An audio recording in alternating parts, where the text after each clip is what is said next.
kung naay mga higayon nga naay panghatag, alkanse po ng nasa likod. Ano man? Paglabay, hindi kaabot dito sa likod. Ha? Salamat kayo. Okay? So, okay lang mga isa-isa ko na to ang mga problema. Hindi magtanan siguro mga major problem lang. Pareha sa kamatis, inyong na-mention, sa repolyo, unsa pa? Talong. Asa siya mga itlog? Bunga, inject. Pero pareha silang makadamage sa order. Tama? Okay. So, klase-klase nga insecticide ginagamit ninyo. Di ba? Pero so far, walay, naka-experience na ba mo isang klase lang ng insecticide solve na tanan ng problema? Wala, di ba? So, bisan sa biostart, dili mo hinambog ninyo nga daa. Pero ang pasalin na mo, ang produkto nga mong introduce sa inyo na ikalahingan sa inyo ang usual na ginagamit. Okay? Sa mga usahay, sa isa ka product na mo nga kaya niyang patyo ng pila ka klaseng insekto, kung dili niya mapatay, na problema. It means wala siya naigong pag-spray. Di ba? Okay.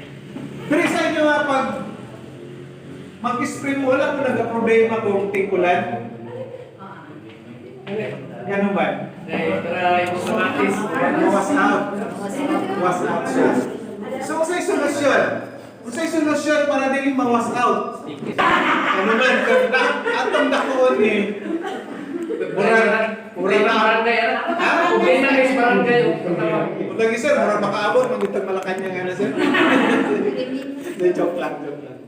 Okay. Problema sa pagpataas o abot sa harvest, problema ba gyapon nato? Or okay ra sa to? Ha? Ang production sir, katong tanaw yun. Mag-depende sa kinipong medyo. Kung babang production, straight ang init. Sa klima. O sa klima, tapos Okay. kung mamanage ka mo ang mga insecticide, kung masunod din mo, hindi man tanto na problema. Ang problema yun karon sa pamubat sa kamatis, ini yung kulot. Magkulot siya. Pangulot siya. Okay. Thank you sir. Thank you good problema sa yuta. Sama sa unsang problema. Acidic ang acidic. Acidic. Ang saan na itong pagkila na acidic ang yuta? Uga ka. Maglikid. Ha?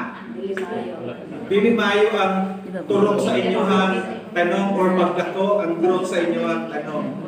Di ba ka nakulangan lang siya ang abono? Or mali lang po ang abono? Ha? Okay. Kanina lang, simple lang tutulong dili. Tinuod ng inyong analysis. Kanang yuta, once nga dili nato makorek ang problema sa yuta, bisag unsang klaseng chemical or fertilizer na nato ang apply, mahimo siya useless. Ano man? Once nga acidic ang nato ang yuta, mula may kag abono, walay gana mukhaon ang tanong or dili siya magpadulong sa inyong giabonuhan. Asa man sa padulong?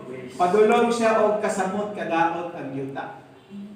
So ang yuta ang yuta nato is sakto ang fertilization or fertile siya. It means sakto ang growth sa inyong tanong, kanang inyong tanong mura po naglawas nato.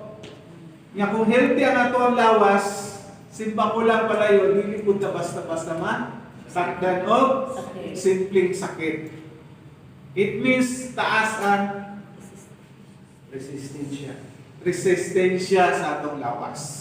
Pero kung luya, gamay na nga taliksik, sipon, lagnat, or unsa pa.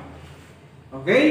So bisag unsa na tanong, bisag asa nga area, number 1 nga consideration pagtanong is ang yuta. Unsang klaseng yuta ning ako ang tamnan? Angay ba ning akong tanong diri? So it means niagi ba ta og ginatawag na soil analysis? Kagi. Ang concept kay ma-analysis niya, dugay lang ang result. Exactly. Dugayan din siya. Okay? Pero na mga kung gusto ninyo, although ginagamit nila sa mga area, sa mga lowland area, mas dali siya, kanang mga basa na area or voice ang yuta, na ay mga pH meter na ginagamit. Okay? Anyway, sa mga nakaila o Wokosim, atuan natin yung Wokosim na balde, kani napunta isa ka klase nga Wokosim katong nakabag. Si Kagawan nakagamit og Wokosim nga Power Plus. Kinsa pa nakagamit og Wokosim diri? Katong nakabag si Kagawan gyapon. So, duha ka Kagawan nato nakagamit na diri. Walay lain? Singon? Kaning orange. Okay. Okay. So, nagsasayon ba ta nga ang Wokosim nato is isa siya ka organic?